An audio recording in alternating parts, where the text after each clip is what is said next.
Vous écoutez RFI, il est 6h30 à Paris, à Kisangani et à Bujumbura, 4h30 en temps universel. Magali Lagrange.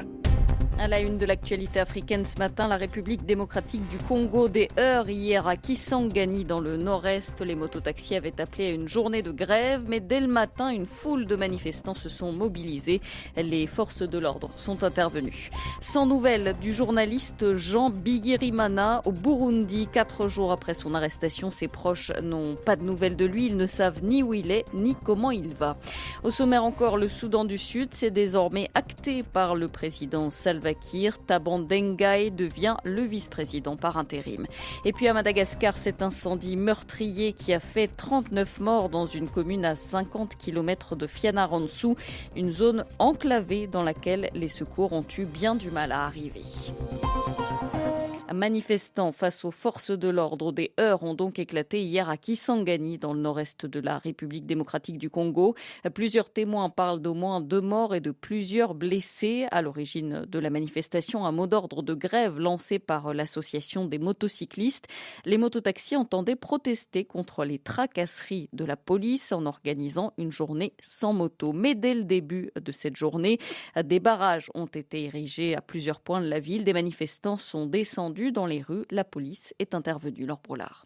D'après des témoins, la ville était bloquée dès le matin. Aucun mototaxi dans les rues, des barricades et des pneus brûlés dans plusieurs quartiers. Très vite, la police s'est interposée pour empêcher les manifestants d'accéder au centre-ville. Les forces de l'ordre ont d'abord répondu aux jets de pierre par des gaz lacrymogènes avant de tirer au moins en l'air à balles réelles. Fabrice Kamala, avocat et membre de la société civile, se trouvait à proximité. J'ai vu un jeune de 9 ans atteint au pied par une balle perdue et un autre qui a été touché au niveau du bas-ventre. Le policier qui avait tiré, il disait que c'était une erreur, mais alors ça a envenimé l'attitude des jeunes qui ont riposté avec véhémence en s'attaquant à tout ce qui était uniforme de la police. La tension était vive également dans les communes de Kabondo et Mangobo où des bâtiments ont été incendiés. Plusieurs personnes ont été emmenées à l'hôpital de la ville, d'autres arrêtées selon les habitants. Jean Tokole, gouverneur de la province de l'Atshopo, ne confirme pas ces interpellations et il nie tout débordement. Il n'y a pas eu de débordement, madame. La police a fait son travail et nous avons maîtrisé tout le monde et l'ordre public a été rétabli. De son côté, le Bureau conjoint des Nations Unies aux droits de l'homme a indiqué que l'encadrement des manifestations était au centre des discussions lors de la visite du haut-commissaire aux droits de l'homme, rappelant aux autorités congolaises leur engagement à conduire des enquêtes transparentes après ce type d'incident. À la RDC, où l'opposant Étienne Tshisekedi devrait arriver demain. Le chef de file de l'UDPS est à l'étranger pour raison de santé depuis près de 2 ans. L'UDPS appelle ses militants à aller l'accueillir, mais dans la discipline, et annonce que des dispositions ont été prises avec le gouverneur de Kinshasa pour que ce retour se passe dans le calme. Un retour à quelques jours du meeting de l'opposition prévu en fin de semaine, à quelques jours également du lancement des travaux préparatoires au dialogue national, des travaux auxquels les opposants réunis justement derrière Étienne Tshisekedi ont déjà affirmé qu'ils ne voulaient pas prendre part, en tout cas pas dans les conditions actuelles. Hier, les évêques catholiques de RDC ont appelé la majorité et l'opposition à cesser de faire monter les enchères. L'inquiétude au Burundi pour le journaliste Jean Bigirimana qui travaille pour le journal Iwachu et pour le site d'information régionale Info Grand Lac. Il a été arrêté il y a 4 jours. Depuis, ses proches n'ont plus aucune nouvelle de lui. Personne ne sait ni pourquoi il a été arrêté ni où il est détenu. Pour le président de l'Observatoire de la presse burundaise, Innocent Muhozi, c'est un signe de plus que le Burundi est devenu un état de non-droit. Cette arrestation vient encore une fois montrer à quel point la situation reste extrêmement grave au Burundi, où pour un an vous êtes arrêté, pour une histoire de lien de parenté, ou parce que simplement vous êtes journaliste, vous êtes arrêté, et dans des conditions que personne ne peut expliquer. On ne sait pas de quoi il est accusé, on ne sait pas où il est détenu, on ne sait pas s'il est en vie, on ne sait pas s'il n'est pas en vie. C'est devenu vraiment un état de non-droit pratiquement absolu. C'est pas la première fois. Il y en a qui ont été passés à Kaba, il y en a qui ont été malmenés, qui continuent à être malmenés, il y en a qui rasent le mur aujourd'hui, qui n'osent plus travailler, qui sont au pays. C'est une situation extrême. Il n'y a plus de possibilité pour un journaliste indépendant de vraiment faire son travail. En toute indépendance, les gens sont sous une pression constante et ceux qui ne sont pas en exil rasent le mur tout simplement. Le président de l'Observatoire de la presse burundaise était joint par Anne Kantner. Au Congo-Brazzaville, l'opposant Paulin Makaya est désormais fixé sur son sort. Le chef du Parti uni pour le Congo est condamné à 2 ans de prison ferme et à payer une amende de 2,5 millions de francs CFA, soit l'équivalent de 3 800 € pour incitation au trouble à l'ordre public. Il était poursuivi pour avoir organisé une marche contre le référendum sur la Constitution en octobre dernier. Marche qui n'avait pas été autorisée par les autorités. Ses avocats annoncent qu'ils vont faire appel.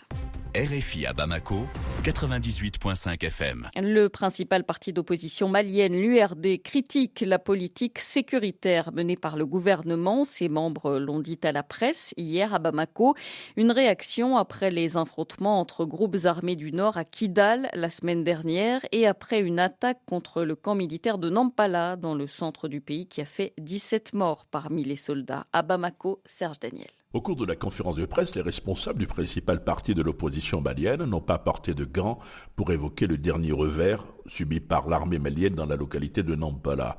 Sadikou Sanogo, vice-président de l'Union pour la République et la démocratie URD. Concernant les événements de Nampala, nous reprochons au gouvernement de n'avoir pas pu équiper de manière conséquente nos forces armées pour riposter à des attaques pareilles. Les derniers affrontements entre groupes rivaux à Kidal au nord ont également été au centre des échanges avec la presse. Pour l'URD, c'est la politique nationale sécuritaire du gouvernement malien qui est mauvaise. Salikou Sanogo, numéro 2 de l'URD. Le gouvernement ne fait pas ce qu'il faut faire pour que la sécurité revienne, pour que les forces armées soient bien entraînées, bien renseignées. Et il ne fait pas, en tout cas à notre avis, ce qu'il faut. Et pour évoquer tous les défis à relever dans le pays, l'URD souhaite l'organisation rapide d'une conférence qui regroupera toutes les forces vives de la nation. Serge Daniel, Bamako, RFI. Au lendemain des commémorations en hommage aux victimes du crash de l'avion d'Air Algérie dans le nord du Mali il y a 2 ans, le principal syndicat de pilotes d'Espagne a affirmé hier que les pilotes espagnols qui étaient aux commandes de l'appareil au moment de l'accident n'étaient pas formés aux manœuvres qui auraient pu éviter le drame. Selon le rapport d'enquête, l'accident a eu lieu parce que l'équipage n'avait pas activé le système anti-givre de l'avion et qu'il n'a pas réagi au moment du décrochage de l'appareil. Le syndicat précise que l'équipage était très expérimenté, mais qu'il faut davantage d'entraînement et de meilleure qualité.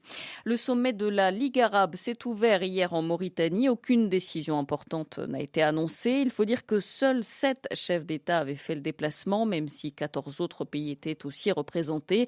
Le siège de la Syrie est quant à lui resté vide. Le sommet devait durer 2 jours, se prolonger encore aujourd'hui. Ce ne sera finalement pas le cas.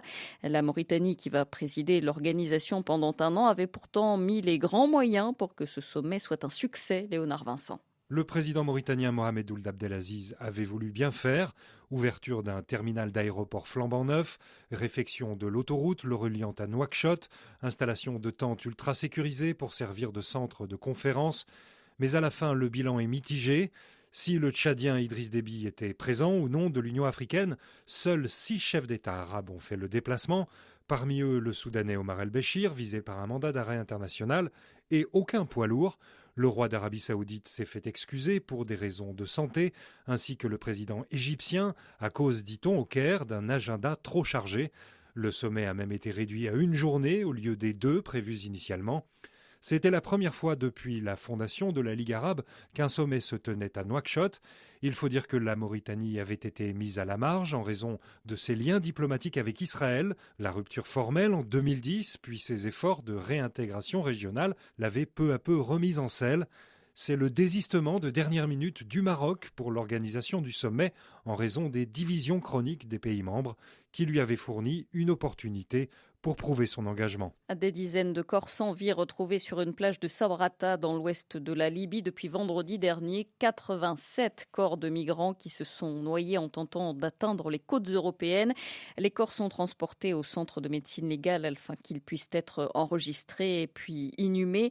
Le conseil municipal de Sabrata s'inquiète, craignant que la ville devienne un centre pour le trafic humain et l'immigration clandestine. C'est désormais officiel. Le Soudan du Sud a un nouveau vice vice-président, Taban Dengai, qui était jusqu'alors ministre des Mines. Sa nomination a été actée par le président Salva Kiir hier, quelques jours après sa désignation par une centaine de cadres de son mouvement pour assurer l'intérim en l'absence de Riek Machar, le rival de Salva Kiir qui a quitté la capitale Djouba au moment des violents affrontements ce mois-ci et qui ne veut pas rentrer, disant craindre pour sa sécurité. Michel Arsenault. La crise qui ébranle Djouba depuis le début du mois a fait une nouvelle victime, l'opposition. Car le nouveau vice-président a été nommé par le président Salva Kiir, mais désigné par des dirigeants de son propre camp. La scission dans le SPLM-IO est désormais officielle. Le nouveau vice-président affirme qu'il ne fait que remplir un vide et qu'il cédera la place à Riek Machar avec plaisir si ce dernier revient à Djouba. Mais du côté de Riek Machar, on répète que la nomination de Taban Dengai est sans valeur. On rappelle que les dissidents, à commencer par Taban Dengai lui-même, ont été exclus du SPLM-IO la semaine dernière. James Cadet Dak, un porte-parole de Riek Machar, accuse même le président Salva Kiir de complot pour se débarrasser de son numéro 2 et pour préparer la guerre. Ce coup de poker pourrait être lourd de conséquences dans les jours qui viennent. Si les politiques sont à couteau tiré à Djouba, les chefs de factions armées le sont aussi dans l'intérieur du pays. Une pendaison de crémaillère qui tourne au drame à Madagascar. Un feu de cuisson attisé par le vent a brûlé une maison. Il a provoqué un gros incendie. 39 personnes sont mortes, dont 16 enfants. Ça s'est passé samedi soir, mais on ne l'a appris qu'hier, dans la commune rurale de Manguide, dans le centre de la grande île. Une zone difficilement accessible, ce qui explique que les secours ont mis plusieurs heures à arriver. Voulana Razafmanansou. Le drame a eu lieu lors de l'inauguration d'une maison en briques et en chaume. Pour l'occasion, la famille avait installé un fourneau dans la cour ainsi qu'une cabane en paille. Lors de la cuisson du repas, le feu a embrasé la cabane avant d'atteindre rapidement le toit de la maison. Selon le lieutenant-colonel Maurice Raderanjain, commandant du groupement de gendarmerie de la région Haute-Matsiach, les occupants ont voulu sortir par l'unique porte d'entrée. Une bousculade a eu lieu car la porte s'ouvrait vers l'intérieur et était très étroite pour se protéger des bandits. La plupart des personnes sont mortes asphyxiées. Un enfant et un homme ont été carbonisés. Il y a 2 survivants. Isolé dans les montagnes, le village se trouve à 4 heures de marche du poste de gendarmerie le plus proche. Des représentants de la police, de la gendarmerie et de la préfecture basée à Fianarantsoa, le chef-lieu de région, se sont rendus sur les lieux du drame pour distribuer des vivres et des linceuls. En raison de l'enclavement et de l'état catastrophique des routes, les autorités ont mis plus de 6 heures pour rejoindre le village situé à seulement 50 km de Fianarantsoa. Voulana Razafmanansou, Antananarive, RFI. Après avoir tenté de se justifier, il s'excuse. Koffi Olomide, la star de la musique congolaise, regrette d'avoir frappé l'une de ses danseuses il y a quelques jours à son arrivée à l'aéroport de Nairobi. La scène a été filmée, une vidéo largement relayée sur Internet qui a provoqué une vague d'indignation.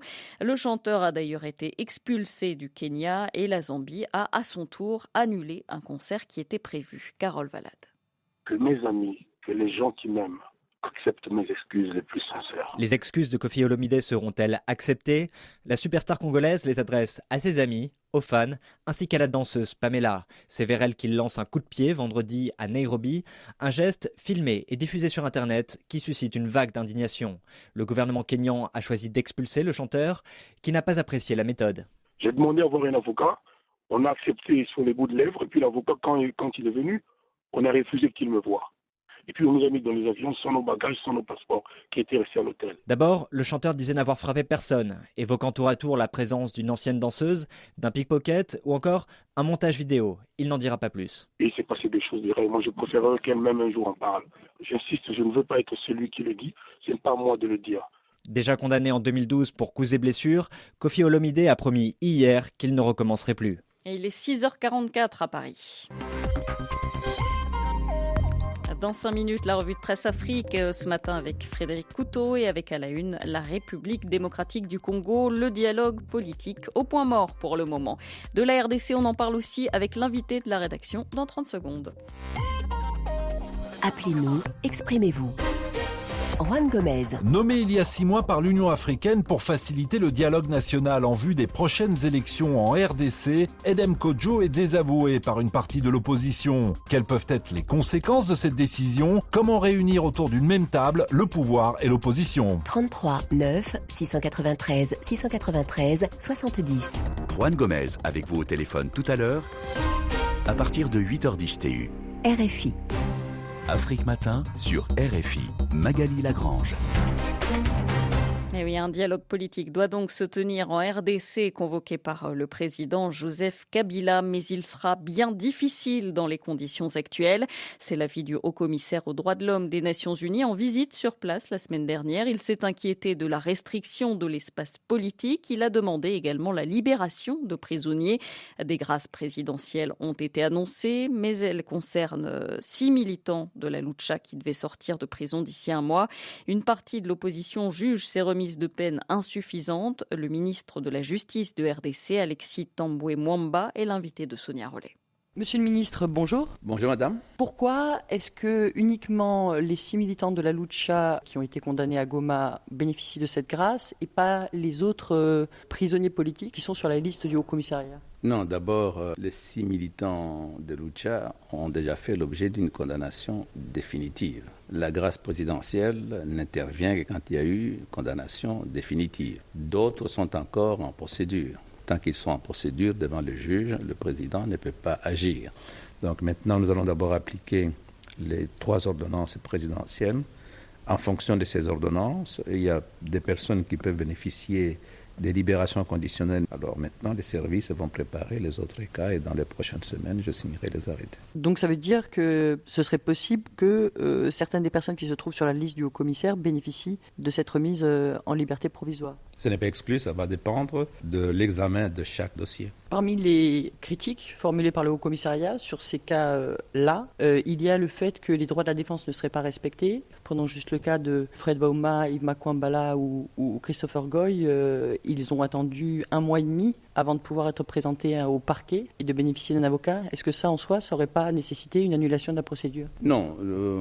Dire qu'ils n'ont pas eu accès à un avocat, c'est tout à fait faux. Donc la plupart de toutes ces personnes ont pu avoir la possibilité, disons, de faire venir un avocat. La procédure a peut-être été un peu longue au début, avant qu'il ne soit présenté devant le magistrat, mais sinon, le procès s'est passé avec les avocats, ça c'est clair. Mais vous avez eu l'assurance, par exemple, qu'ils aient bénéficié, dès le premier jour de leur détention, qu'ils aient pu bénéficier de la possibilité de demander un avocat ? Ils avaient cette possibilité, mais je reconnais que les premiers jours, ils n'ont pas eu droit aux visites en tout cas, mais ils avaient la possibilité de le faire. Et vous pensez que c'est eux qui ont renoncé à ce choix ? Non, au début, il n'y a pas eu la demande. Au début, mais après, quand ils ont fait la demande, ils ont eu les avocats qu'ils voulaient. Comment expliquer alors les critiques du Haut-Commissariat en la matière ? Il faut relativiser.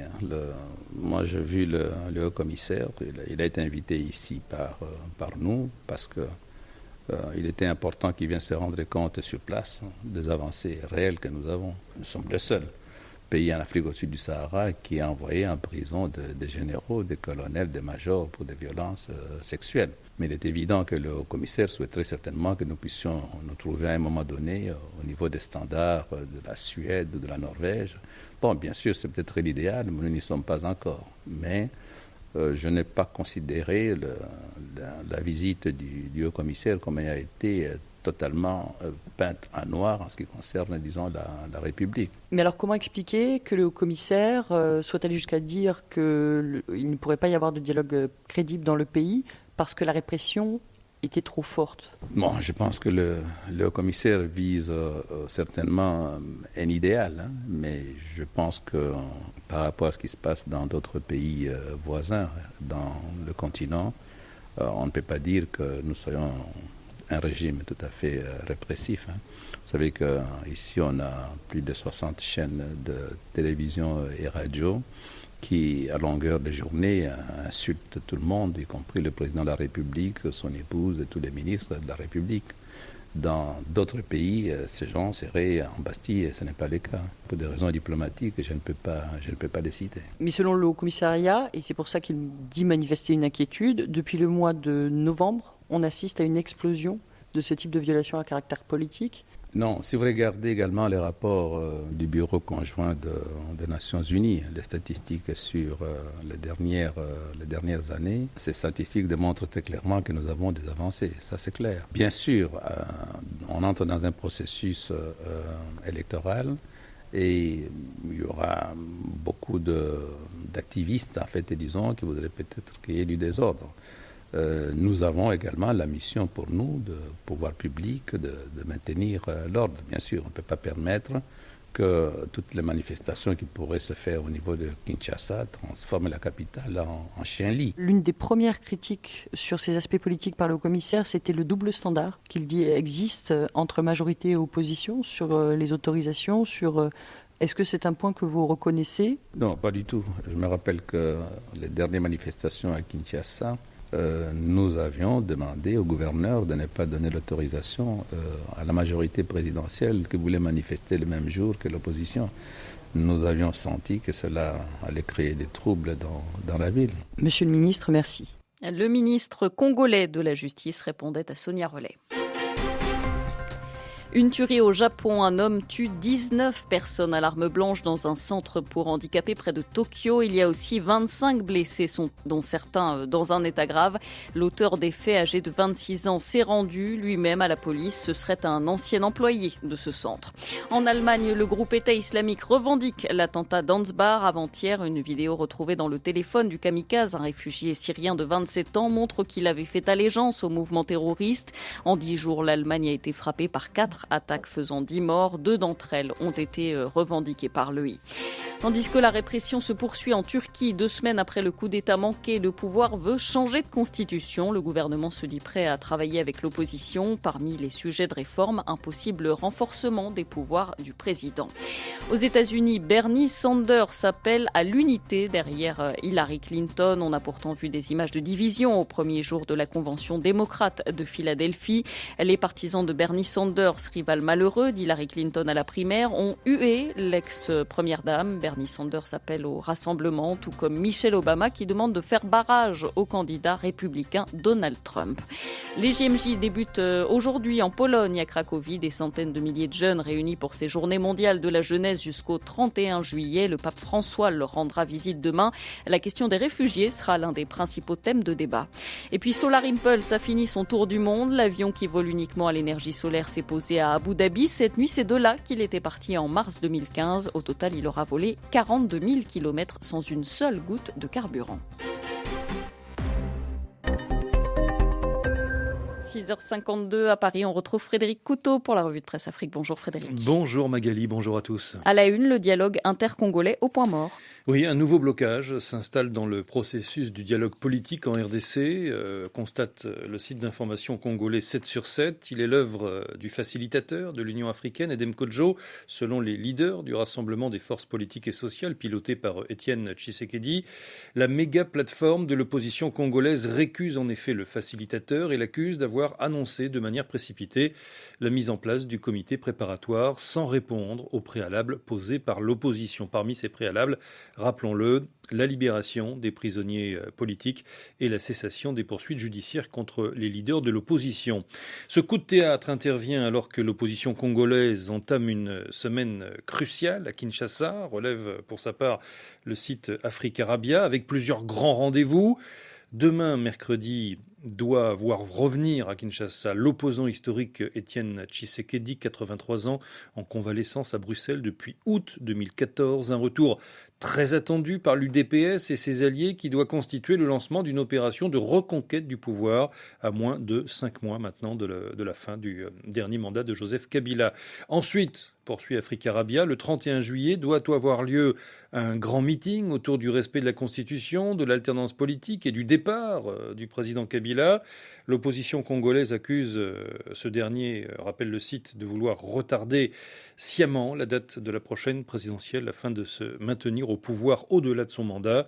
Le psychodrame autour de la récusation d'Edem Kodjo, conclut Africarabia, constitue donc un nouveau coup de pression dans le bras de fer qui oppose majorité et opposition autour du dialogue politique. Alors estime le pays au Burkina face à ce blocage qui n'est du reste pas le premier du genre. Edem Kodjo doit avoir tout simplement le courage de rendre son tablier. Oui, d'autant que depuis sa désignation par l'Union africaine en qualité de facilitateur dans la crise politique congolaise, Edem Kodjo n'a jamais fait l'unanimité. La couleur est ainsi annoncée. Soupire encore le quotidien ouagalais, on va vers un dialogue de sourds, pour ne pas dire un monologue, d'autant qu'un dialogue en RDC sans le rassemblement de l'opposition ne vaudrait rien.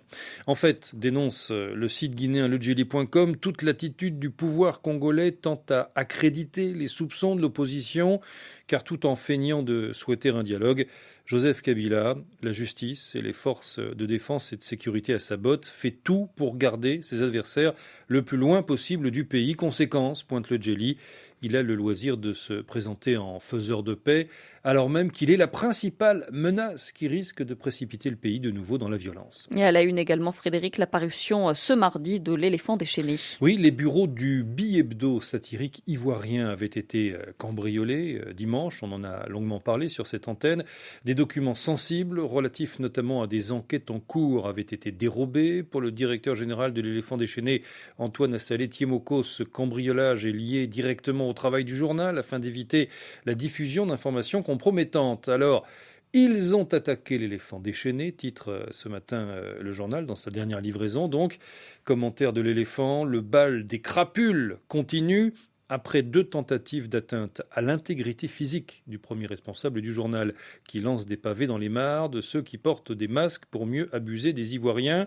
Après plusieurs menaces de mort, les crapules sont passés à une autre étape. Cambrioler le journal pour récupérer des dossiers sensibles. Donc, ils ont emporté pour le compte de leur commanditaire des éléments liés à un dossier explosif. Bravo! L'éléphant se retrouve la trompe dans le sable, ne sachant plus comment traiter le dossier en question. Et l'éléphant déchaîné de conclure: nous tenons à remercier les crapules en question pour leur esprit démocratique et pour l'immense respect qu'ils ont pour la liberté de la presse. Merci Frédéric Couteau. Revue de presse à retrouver comme tous les jours sur notre site internet, le www.rfi.fr. On fait une petite pause, on se retrouve juste après. À tout de suite. Ça va, ça va, ça va. Ça va, ça va. Ça va, ça va, ça va. Le monde. Pascal Paradou. Écoutez le théâtre du monde. 6 auteurs contemporains du Liban, de Madagascar, du Togo, du Cameroun, mais aussi du Burkina Faso et de Turquie.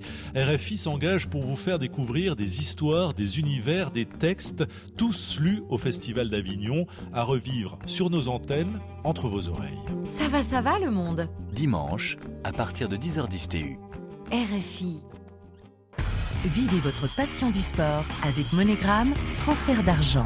Bonjour Thomas de Saint-Léger. Bonjour Magali, bonjour à tous. Actualité sportive africaine largement dominée par le football ce matin et d'abord la fin de la 2e visite d'inspection de la CAF au Gabon. Et à moins de 6 mois maintenant du coup d'envoi de la CAN 2017, une délégation de la Confédération africaine a fait le tour des installations qui doivent accueillir l'événement. Pour un bilan satisfaisant, les différentes infrastructures et surtout les stades seront prêts à temps. Ça ne fait en tout cas aucun doute pour le 2e vice-président de la CAF, le Guinéen Almami Kabele Camara. Au niveau de Libreville, le stade de l'Amitié est un stade qui a abrité déjà la finale de l'édition 2012 de la CAN. C'est un stade donc qui est prêt. Quant au stade Omar Bongo Ondimba, les travaux sont tous azimuts, réalisé aujourd'hui à près de 90%. Pour ces 2 ouvrages, tous travaux confondus devraient être terminés d'ici fin octobre de 2016. Au niveau des stades de compétition de OM et de Port-Gentil, où les travaux se poursuivent, là également, les délais de livraison sont donc estimés également à fin octobre de 2016. C'est vous dire qu'au niveau des infrastructures sportives, il n'y a aujourd'hui aucune inquiétude.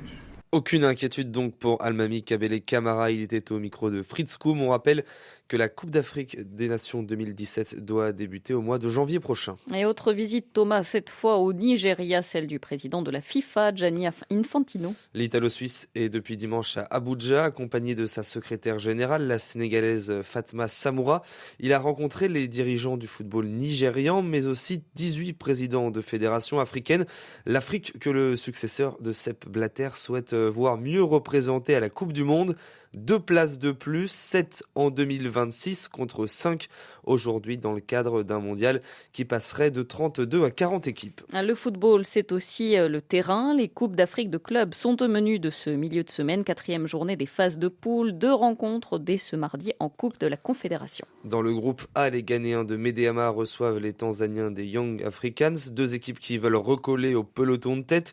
Situation identique dans le groupe B. Al Ahly Tripoli, lanterne rouge, reçoit l'Étoile du Sahel, tenante du titre, mais seulement 3e de la poule. Un match qui est délocalisé en Tunisie pour des raisons de sécurité. Merci Thomas de Saint-Léger. Ainsi s'achève cette édition d'Afrique Matin. Dans quelques secondes, vous retrouvez Marie Casadebet. Très bonne journée. Le journal des sports Afrique vous a été proposé par MoneyGram Transfert d'argent. Plus de 30 000 points de vente MoneyGram à votre service partout en Afrique. MoneyGram, le lien qui vous rapproche.